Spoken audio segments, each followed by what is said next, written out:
रहीम 10th class physics federal board national book foundation. Last lecture में हमने chapter number 11 complete कर लिया था। आज उसके न्यूमेरिकल करेंगे। फर्स्ट न्यूमेरिकल देखें। कहते consider a steel bar of length 1.5 metre at 10 degree centigrade. It is heated to raise the temperature to 100 degree centigrade. Calculate the increase in length, final length at 100 degree centigrade. Coefficient of the linear expansion of the steel is 1.2 into 10 to the power minus 5 per coulomb. के initially तौर पर एक जो steel bar है उसकी length 1.5 metre है 10 degree centigrade पे। अगर उसका टेम्परेचर 10 से रेज करके 100 डिग्री सेंटीग्रेड कर दिया जाता है तो उसकी लेंथ में कितना इजाफा होगा और फाइनल टेम्परेचर जो 100 है उस पर लेंथ क्या होगी उसकी, जबकि लीनियर एक्सपेंशन हमें कांस्टेंट यानी अल्फा गिवन है। सबसे पहले देखते हैं कि हमें गिवन डाटा क्या है। डाटा हमें क्या दिया गया है। सबसे पहले डाटा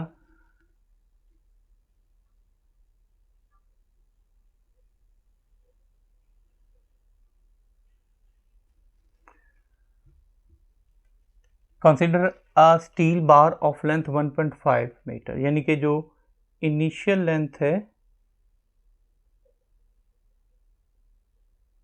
जिसको एल नॉट कहते हैं वो है 1.5 मीटर। इनिशियली तौर पर वो 1.5 मीटर की थी एट 10 डिग्री सेंटीग्रेड।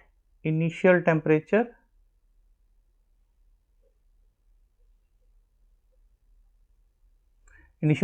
को क्या कहेंगे हम, टी आई कह दें या टी नॉट कह दें, is equal to 10 degree centigrade. और जो फाइनल टेम्परेचर है उसको टी एफ कह दें, वो है 100 डिग्री सेंटीग्रेड। टी नॉट और टी भी कहा जा सकता है। अब उसने क्या कह दिया है, टेम्परेचर फ्रॉम 10 to 100, तो डायरेक्ट ही जो है ना वो change in temperature find out कर लेते हैं।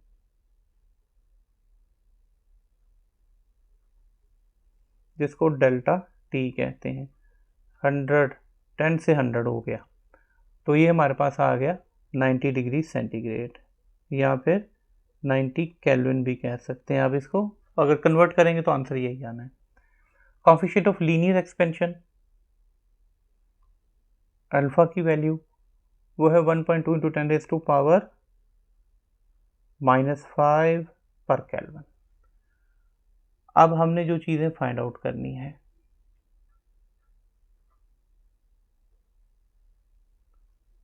क्या फाइंड करना है, इंक्रीज इन लेंथ के चेंज कितना हुआ, लेंथ में कितना इजाफा हुआ।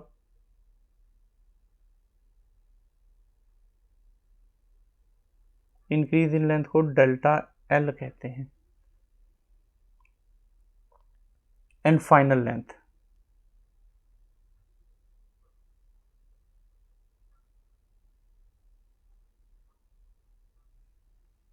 Length final.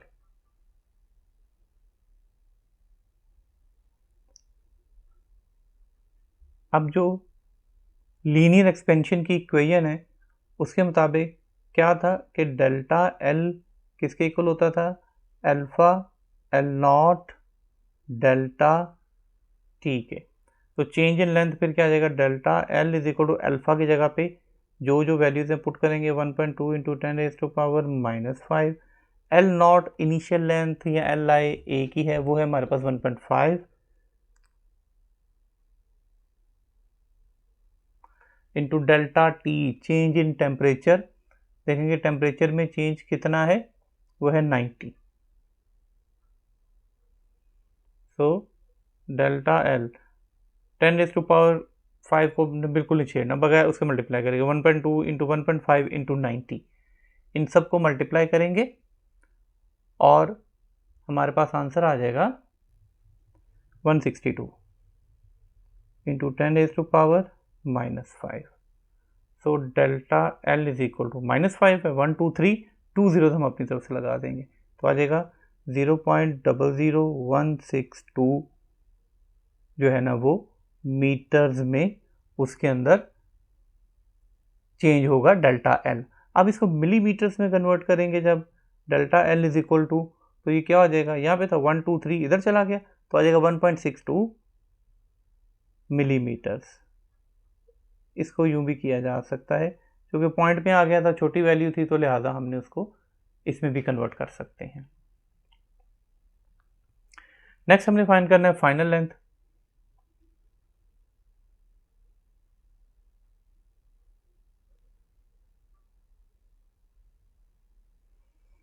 फाइनल लेंथ हमने फाइंड आउट करनी है।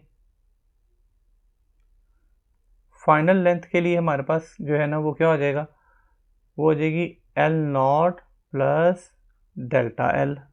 चूंकि जितना चेंज हुआ और जितना पहले था वो सबको मिला के टोटल लेंथ हो जाएगी। तो ये क्या आ जाएगा, ये हमारे पास आ जाएगा एल नॉट शुरू में कितनी थी 1.5, 1.5 प्लस जो चेंज इन लेंथ आया है वो कितना है मीटर में, तो ये भी मीटर में लेंगे हम, ये 0.00162।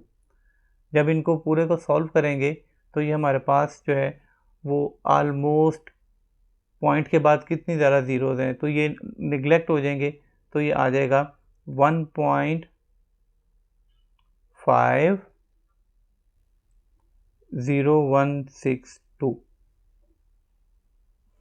अब ये पॉइंट के बाद जो है वो ज़ीरो है, ये काउंट नहीं होगा, तो लिहाजा फाइनल लेंथ जो आ जाएगी इसकी राउंड ऑफ करने के बाद ये आ जाएगी लेंथ फाइनल हमारे पास आ जाएगी 1.5 मीटर्स।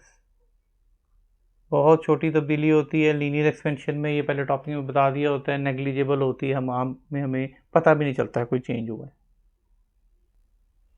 सेकेंड न्यूमेरिकल देखें, a solid cube of side length 10 cm at 25 degree centigrade is heated. What will be the increase in its volume at 125 degree centigrade if its coefficient of the linear thermal expansion is 9 into 10 raised to power minus 6 per Kelvin? सबसे पहले given data देखते हैं।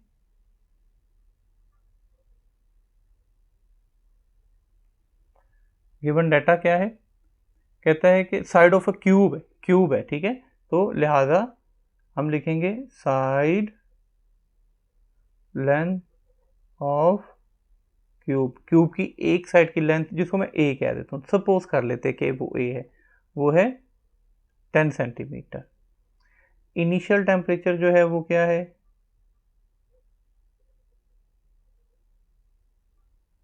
ये है, इसको मैं T I कह देता हूँ, या टी नॉट भी कह सकते हैं, ये है 25 डिग्री सेंटीग्रेड। फाइनल टेम्परेचर जिसको टी एफ कह सकते हैं, और वो है 125 डिग्री सेंटीग्रेड। उसके बाद delta T change in temperature 125 minus 25 is equal to 100 degree centigrade, ये उसका फाइनल टेम्परेचर हो जाएगा, जिसको 100 केल्विन भी कह सकते हैं। कोफिशिएंट ऑफ लीनियर एक्सपेंशन भी गिवन है, alpha is equal to 9 into 10 raise to power minus 6 per kelvin. अब हमने फाइंड आउट करना है इंक्रीज इन वॉल्यूम, यानी कि हमने डेल्टा वी जो है ये फाइंड आउट करना है। अब जब ये पढ़ाया था मैंने तब ये बताया था कि जो वॉल्यूम एक्सपेंशन है ये होता है beta, beta is volume expansion, पिछले टॉपिक में, ठीक है। सो वॉल्यूम एक्सपेंशन को बीटा से डिनोट करते हैं, और जो बीटा है ये इक्वल होता है 3 अल्फा के, चूँकि अल्फा जो है ये लीनियर एक्सपेंशन है। लीनियर का मतलब होता है सिर्फ लेंथ में इजाफा होना, जबकि वॉल्यूम एक्सपेंशन क्या है कि पूरे वॉल्यूम में उसमें जो है वो लेंथ भी आ जाती है, उसमें विड्थ भी आ जाती है, उसमें हाइट भी आ जाती है। इसलिए जब इसके लेंथ में भी इजाफा होगा, विड्थ में भी इजाफा होगा, हाइट में भी इजाफा होगा पूरे इसमें, तो ऐसी सूरत में जो 3 टाइम्स हो गया, अल्फा का 3 टाइम्स हो गया ना, क्योंकि लेंथ विड्थ हाइट तीनों में इजाफा होना है जब पूरा वॉल्यूम फैलेगा उसका, तो इसलिए वॉल्यूम एक्सपेंशन जो है ना वो हमने डेल्टा वी फाइंड आउट करना है। सो हमारे पास जो बीटा है फिर ये हो जाएगा 3 अल्फा के। इस सूरत में बीटा जो है वो 3 अल्फा, सो 3 इंटू अल्फ़ा की वैल्यू क्या थी 9 इंटू 10⁻⁻6। सो हमारे पास बीटा आ जाएगा 27 इंटू 10⁻⁻6 पर केल्विन, जो कि 3 टाइम्स है। अब हमने जो है वो डेल्टा वी फाइंड आउट करना है। जो इनिशियल वॉल्यूम होगा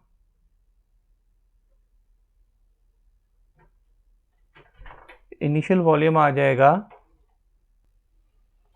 इनिशियल वॉल्यूम 10 सेंटीमीटर का आपको क्यूब लेना पड़ेगा। क्यों? क्योंकि क्यूब है और क्यूब की आपको सिर्फ एक साइड जो है वो लेंथ जो है वो गिवन है, क्यूब की एक साइड ये है 10 सेंटीमीटर। जबकि अगर हमने वॉल्यूम करना है तो फिर ईच साइड इक्वल होती है, तो वॉल्यूम ऑफ क्यूब क्या होता है एल का क्यूब। इसमें आपको एल गिवन है 10 सेंटीमीटर, तो वॉल्यूम ऑफ क्यूब क्या होता है एल का क्यूब। इस तरीके से ये 10 का क्यूब हो जाएगा क्योंकि एक साइड गिवन है। तो इस तरह हमारे पास जो वी नॉट हो जाएगा, जो इनिशियल वॉल्यूम हो जाएगा, 10 का क्यूब करेंगे तो क्या आ जाएगा 1000 सेंटीमीटर क्यूब। अब हम इस फार्मूले में पुट कर देंगे जो है हमारे पास कि delta V is equal to beta V naught delta T. So delta V is equal to beta की जगह पे जो हमने उसका कॉफिशिएंट निकाला था, ठीक है, beta 27 into 10⁻⁻6। So 27 into 10⁻⁻6 into V naught अभी हमने निकाला 1000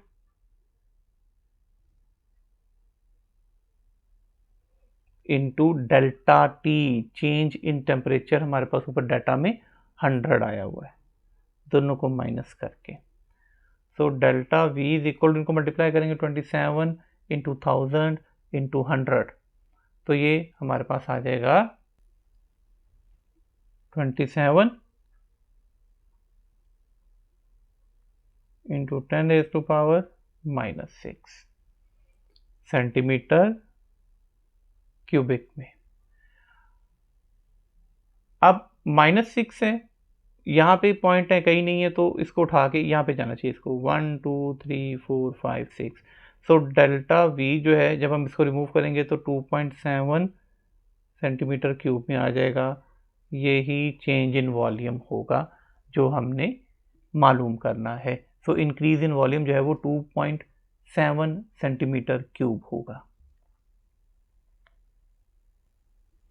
थर्ड न्यूमेरिकल देखें, A steel railroad track segment is 10 meter long at cool morning. Temperature of 15 degrees centigrade. The coefficient of the linear expansion for steel is 1.2 into 10⁻⁻5 per centigrade. Later in the day, the temperature rises to 30 degrees centigrade. How much will the steel track segment expand in length? कि कितना उसका इजाफा होगा जब temperature change हुआ है। तो सबसे पहले हम इसमें डाटा देखेंगे हमें क्या है।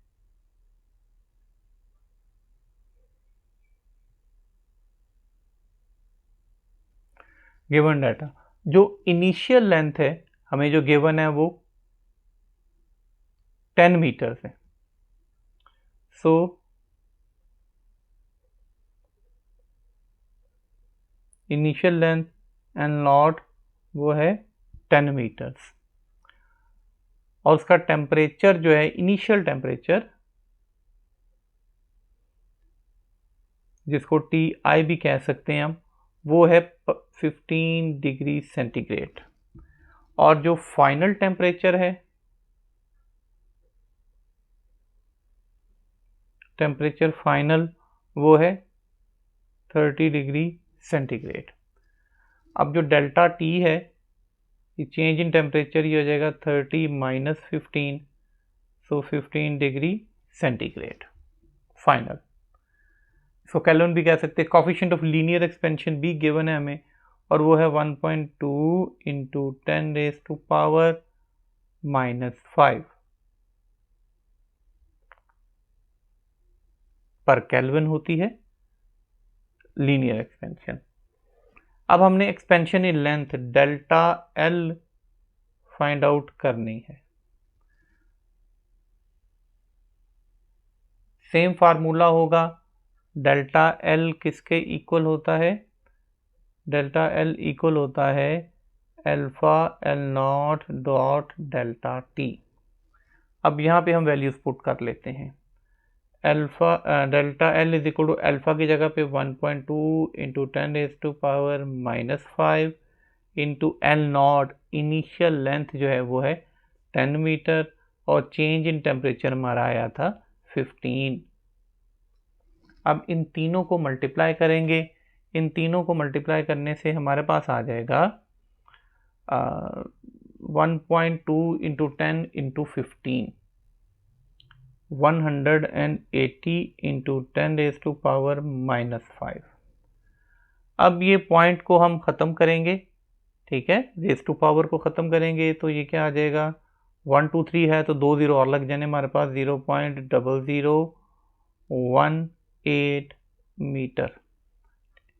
तो इसको हम यूँ भी कर सकते हैं, 0.123 उठा के इधर ले गए ना 10⁻⁻c करके, तो 1.8 मिलीमीटर। तो लिहाजा उसकी लंबाई में जो है लेंथ में 1.8 मिलीमीटर का इजाफा होगा। फोर्थ न्यूमेरिकल देखें, A 2 liter 200 cubic centimeter glass bottle is filled completely with orange juice at a room temperature of 20 degrees centigrade. The coefficient of volumetric expansion of orange juice is 5 into 10⁻⁻5 per centigrade.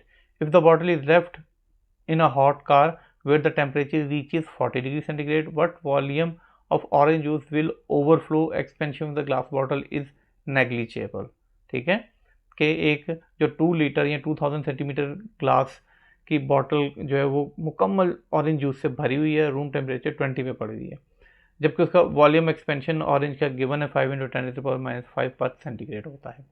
और अगर उसको छोड़ दिया जाता है एक गाड़ी में जिसका टेम्परेचर 40 डिग्री सेंटीग्रेड है, तो उस ऑरेंज जूस के वॉल्यूम में कितना इजाफा होगा, कितनी नीचे गिर जाएगी, ठीक है, जिसमें से बॉटल का इजाफा जो है ना वो नेग्लिजिबल है। जो पीछे टॉपिक में बताया था कि पहले जो है वो कंटेनर, वो बर्तन जिसके अंदर रखा होता है वो एक्सपैंड करता है, उसके बाद जो है ना वो लिक्विड हो जाए, सॉलिड हो, जो भी चीज़ उसके अंदर डाली हुई है वो एक्सपैंड करेगी। पहले जो है वो पॉट या बर्तन एक्सपैंड करता है, रियल एक्सपेंशन और अपेरेंट एक्सपेंशन वाला जो पीछे टॉपिक पढ़ा था उसके मुताबिक उसने कहा कि आपने बॉटल की एक्सपेंशन को निगलेक्ट कर देना कि वो है ही नहीं है।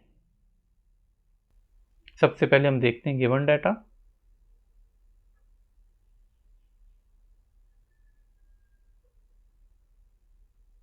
क्या डाटा गिवन है हमें, सबसे पहले इनिशियल वॉल्यूम है,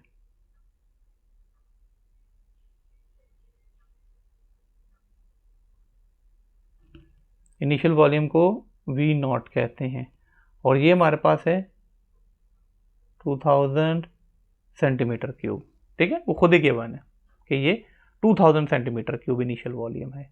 जो हमारा इनिशियल टेम्परेचर है जिसको TI कहते हैं और वो है 20 डिग्री सेंटीग्रेड। जो फाइनल टेम्परेचर है जिसको TF है और वो है हमारा 40 degree centigrade. Change in temperature जो डेल्टा T है वो क्या होता है, फाइनल में से इनिशियल को माइनस करते हैं, 40 - 20 तो यह आएगा 20 डिग्री सेंटीग्रेड, उसके टेम्परेचर में चेंज आया। हमारे पास बीटा जो है वॉल्यूम एक्सपेंशन गिवन है, बीटा 5 × 10⁻⁻5 पर केल्विन गिवन है। हमने डेल्टा V फाइंड आउट करना है, जो ओवरफ्लो वही होगा जो उसके वॉल्यूम में इजाफा हुआ है, पहले तो वो फील्ड है, डेल्टा V जो है वो हमने फाइंड आउट करना है। फार्मूला होता है delta V is equal to beta V0 delta T। So delta V is equal to beta की जगह पे 5 × 10⁻⁻5, V0 इनिशियल जो था वो आपका कितना था, 200 cubic centimetre, 2000 sorry cubic centimetre, into delta T change in temperature है 20। इन तीनों को आप मल्टीप्लाई कर देंगे तो हमारे पास आ जाएगा 2 इंटू 10⁻⁻5। देखिए 1 2 3 4 5, तो ये क्या आ जाएगा फिर हमारे पास -5 है, तो इसके साथ पूरा होके ये 2 क्यूबिक सेंटीमीटर। यही इंक्रीज इन वॉल्यूम होगा कि उसके वॉल्यूम में कितना इजाफा होगा। चूंकि ये 10⁻⁻5 था तो पॉइंट यहाँ पे था, 1 2 3 4 5 यहाँ तक आ गया, तो पूरा 2 सेंटीमीटर क्यूब उसके जो फ्लो ओवरफ्लो करेगा, जितना इजाफा होगा उतना ही ओवरफ्लो करना है उसने। फिफ्थ न्यूमेरिकल देखेंगे, how much heat is required to change 15 kilogram of ice into water at its melting point. कि कितनी हीट की ज़रूरत है कि हम 15 किलोग्राम जो आइस है, 15 किलोग्राम आइस है, इसको वाटर में चेंज करें उसके मेल्टिंग पॉइंट पर। सबसे पहले गिवन डाटा देखते हैं।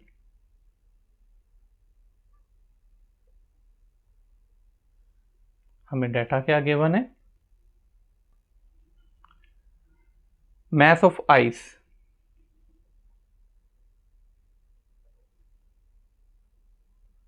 जिसको m कहते हैं वो है 15 किलोग्राम।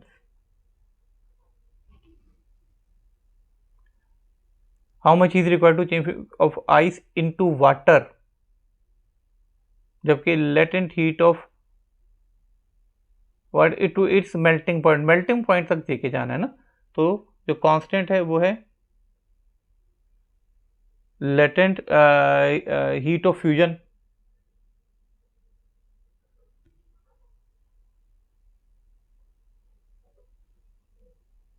आइस की जो लेटेंट हीट ऑफ फ्यूजन है ये कांस्टेंट होती है 3.3 इंटू 10⁻⁵ जॉल्स पर किलोग्राम। ये साइड टेबल गिवन है जिसके अंदर से आपको सारी ये कुछ की याद करनी पड़ेगी, आइस की और एक दो और होंगी। लेटेंट हीट ऑफ फ्यूजन आती वैसे इसी की है, क्योंकि यही एक चीज़ है जो कि सॉलिड, लिक्विड और गैस तीनों स्टेट में पाया जाता है, तो ये आपको याद रखनी पड़ेगी।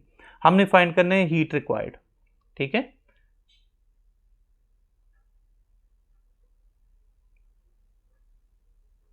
क्या समझाया हुआ है, हीट को किससे डिनोट करते हैं, क्यू से। हीट को जो है वो क्यू से डिनोट किया जाता है। तो हमने हमारे पास फार्मूला जो है वो आ जाएगा, ये हो जाएगा Q is equal to MLF। Q मतलब कि हीट, M मतलब मैस और LF का मतलब latent heat of fusion. So Q is equal to, Q हमने फाइंड आउट करना है, मैस है आपके पास 15 और लेटेंट हीट ऑफ फ्यूजन है 3.3 into 10⁻⁵। Q is equal 15 into 3.3 करेंगे हम, ये हमारे पास हो जाएगा 49.5 इंटू 10⁻⁵। अब पॉइंट यहाँ पे हम पॉइंट एक को मूव करेंगे 4.95 इंटू 10⁻⁶ जूल्स। इतनी एनर्जी रिक्वायर्ड होगी और यही क्यू जो है वो हमने फाइंड आउट करना था, यही हीट रिक्वायर्ड है हमारी। 6 न्यूमेरिकल देखें, how much heat is required to change 7 kilogram of water into steam. ये कितनी हीट चाहिए होगी अगर हमने जो है वो 7 किलोग्राम ऑफ वाटर को स्टीम में कन्वर्ट करना है उसके बॉइलिंग पॉइंट के ऊपर। पहले जो हमने किया था वो लेटेंट हीट ऑफ फ्यूजन था जिसमें सॉलिड से लिक्विड में कन्वर्ट करते हैं, इसमें लेटेंट हीट ऑफ वेपोराइजेशन है। तो सबसे पहले देखें गिवन डाटा, जो जो आपको गिवन है वो देखेंगे। कहते हैं मैस ऑफ वाटर जो हमें गिवन है,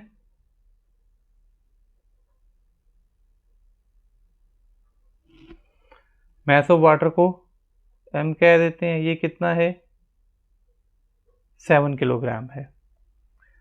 और जो चीज़ है वो है लेटेंट हीट ऑफ वेपोराइजेशन,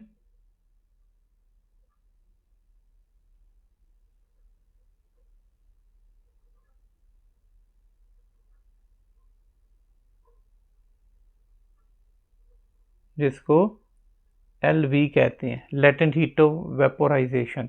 ठीक है, ये हमें गिवन है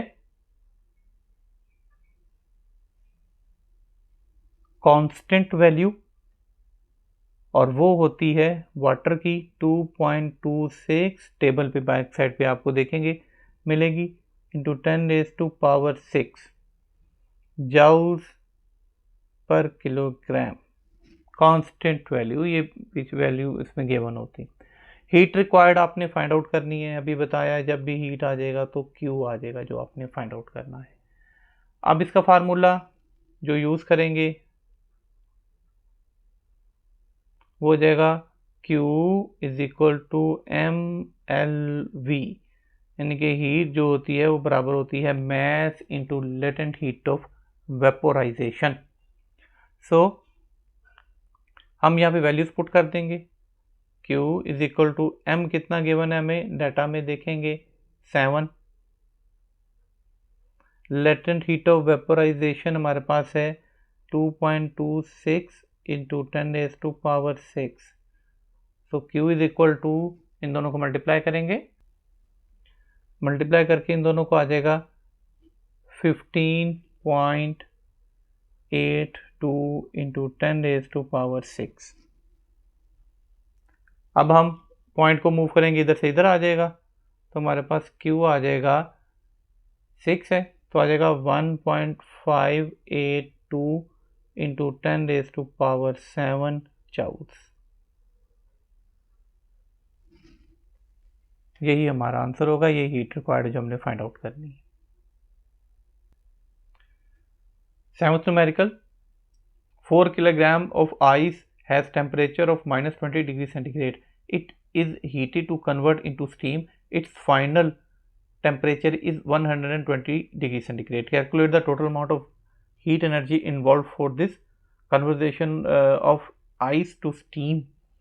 अब सारी स्पेसिफिक हीट कैपेसिटीज और लेटेंट हीट ऑफ फ्यूजन वगैरह आपको गिवन है कि अगर 4 किलोग्राम आइस है, ठीक है, हम उसका इनिशियल टेम्परेचर -20 है, उसको गर्म किया गया और उसको स्टीम में कन्वर्ट कर दिया गया और फाइनल टेम्परेचर उसका 120 आ गया।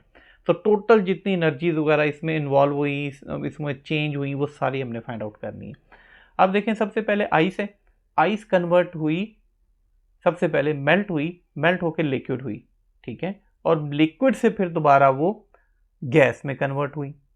तो लिहाजा पहले जो है वो एनर्जीज आएंगी जो आइस से लिक्विड या वाटर में कन्वर्ट हुई, और उसके बाद फिर वाटर से वो जितनी एवेपोरेट हुई स्टीम में कन्वर्ट होने के लिए, ठीक है, यानी कि लेटेंट हीट ऑफ फ्यूजन भी आ गई, लेटेंट हीट ऑफ वेपोराइजेशन भी आ गई, ये सारी, और उसके बाद फिर टोटल जितनी भी क्यू हीट आएगी उसको हम ऐड कर लेंगे, सबको जमा कर लेंगे।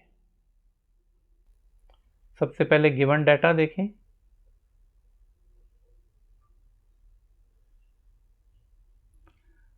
हमें गिवन है मैस ऑफ आइस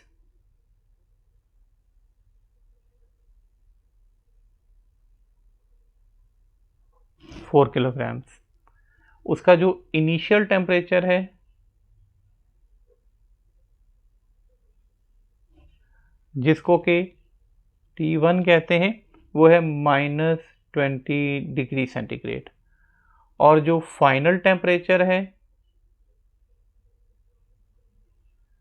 इसको टेम्परेचर फाइनल कहेंगे, ये है 120 डिग्री सेंटीग्रेड।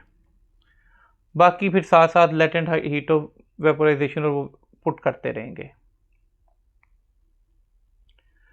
हमने जो फाइंड आउट करना है वो फाइंड आउट करना है Q टोटल,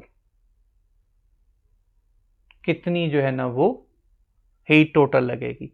सो सबसे पहले देखते हैं हमने क्या किया, हीट किया ice from -20 degree centigrade to 0 degree centigrade. सबसे पहले हमने ये किया कि आइस को मेल्ट किया, उसके लिए मेल्ट तब होगी जब उसका 0 होगा, पहले जितना भी था लेकिन 0 मेल्टिंग पॉइंट है, उसने मेल्ट होना 0 पे, तो -20 से 0 तक। इसमें देखें क्या आ जाएगा, इसको मैं Q1 कह देता हूँ, तो Q1 किसके बराबर आ जाएगा, फिर हमारे पास ये आ जाएगा M dot specific heat capacity of ice dot delta T. क्या होता था, Q is equal to M C delta T. ठीक है, तो इस हिसाब से इसको Q1 कह देते हैं हम, is equal to 4 kilogram mass. देख लें डाटा में 2100 स्पेसिफिक हीट कैपेसिटी गिवन होगी इनटू 20। ठीक है, चूंकि -20 से 0 तक गया है तो 20 का डिफरेंस है दोनों में।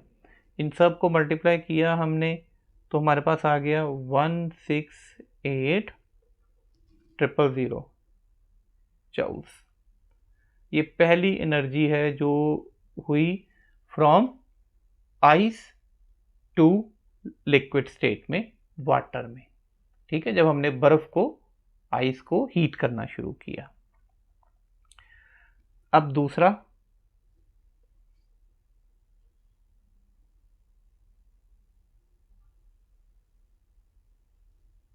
हमने अब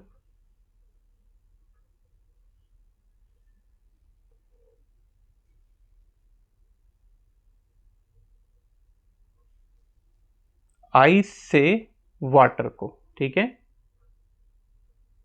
0 डिग्री सेंटीग्रेड से ऑनवर्ड्स, क्योंकि 0 पे जाके तो वाटर में कन्वर्ट हो गया। अब जो हमने जो एनर्जी लगाई वो क्या हो जाएगा, Q2 is equal to m latent heat of fusion. Q2 is equal to math क्या है आपके पास 4 into latent heat of fusion. अभी पिछले न्यूमेरिकल में भी की, इसमें भी गिवन है 3.3 इंटू 10⁵ ये आ जाएगा हमारे पास 1320,000 जूल्स। इतनी एनर्जी लगी। अब वाटर तो हो गया, अब वाटर से उसको जो है वो हमने 100 तक करना है, उसके बाद उसने स्टीम में जाना है। 100 में तो बॉयल करेगा, स्टीम में तो बाद में जाएगा। तो पहले अब थर्ड वन हम उसकी एनर्जी निकालते हैं। थर्ड वन क्या है कि अब मेल्ट हो गया, मेल्ट के बाद उसने बॉयल करना है। तो ऐसे में वो बॉयल कब करेगा, 0 पे तो आ गया, अब 0 से 100 तक जाना चाहिए। सो हीटिंग फ्रॉम 0 to 100। ठीक है, 0 डिग्री सेंटीग्रेड से 100 डिग्री सेंटीग्रेड तक, उसको हम Q3 कह देते हैं। Q3 is equal to m specific heat capacity इसमें वाटर की लगी डॉट डेल्टा T। सो Q3 is equal to math क्या है 4, स्पेसिफिक हीट कैपेसिटी वाटर की 4200, ये टॉपिक्स में पढ़ा हुआ है, साइड टेबल भी सारे गिवन है, इनटू 100 क्यों, इन दोनों टेम्परेचर को सब में माइनस करते जाना है। तो ये हमारे पास आ जाएगी 168,000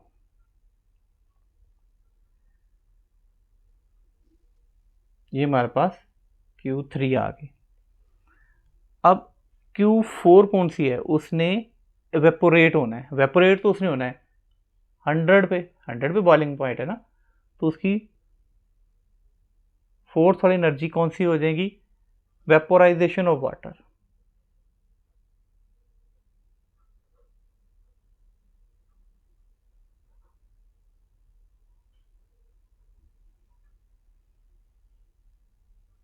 टू स्टीम,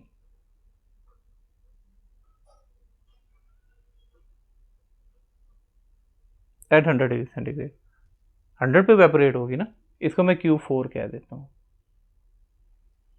सो Q4 मेरे पास फिर क्या हो जाएगा, ये हो जाएगा MLV, वो भी किया math into latent heat of vaporisation. So Q4 मेरे पास हो गया, मैथ हमारे पास है 4 kilograms, latent heat of vaporisation है 2.26 इंटू 10⁶6। इनको आपने मल्टीप्लाई करना है, मल्टीप्लाई करने से आपके पास आ जाएगा 9040 000 जूल्स। सो Q4 हमारे पास आ गया 9040 000 जूल्स। Q4 आ गया आपके पास। अब लास्ट हमारे पास रह गया जब उसने 100 से 120 तक गया। अब लास्ट हमारा है जब वो स्टीम 100 से 120 में उसमें कन्वर्ट हुआ, उसको हम Q5 कह देते हैं। तो Q5 क्या हो जाएगा, ये M into C specific heat capacity किसकी, स्टीम की, डॉट डेल्टा T। सो Q5 is equal to math क्या है 4 और स्पेसिफिक हीट कैपेसिटी इसकी क्या आ जाएगी 2000। हमारे पास 4 स्पेसिफिक हीट कैपेसिटी आ गई हमारे पास 2000 और डेल्टा T हमारा है 20। सारी हमने वैल्यूज पुट कर दी, तीनों को मल्टीप्लाई किया तो हमारे पास आ जाएगा 160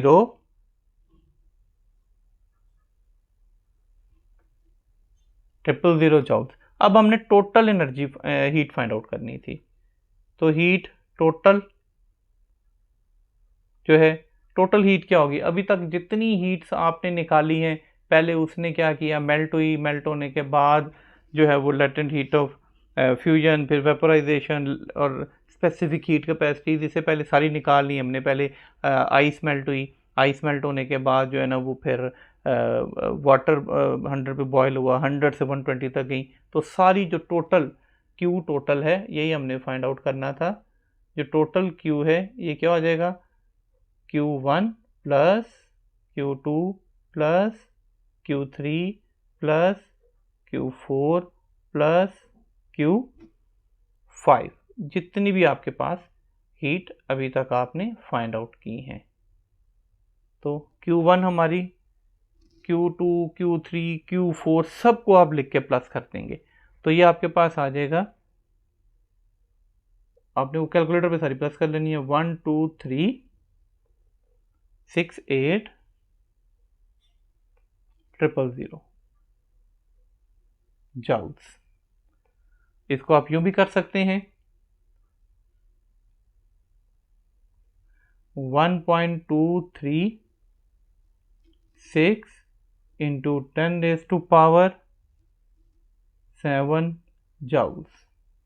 ये टोटल जो है वो हीट होगी। So Q total is equal to 1.236 into 10⁻⁷ joules. जो टोटल Q हीट इसमें हुई सारी की सारी जो आई वो उसकी ये वैल्यू निकली। सो हमारा आज का लेक्चर यहीं तक था। आज हमने अपने 11 चैप्टर के भी न्यूमेरिकल्स कर लिए हैं। इंशाल्लाह नेक्स्ट लेक्चर में यूनिट नंबर 12 से स्टार्ट करेंगे। Thanks for watching.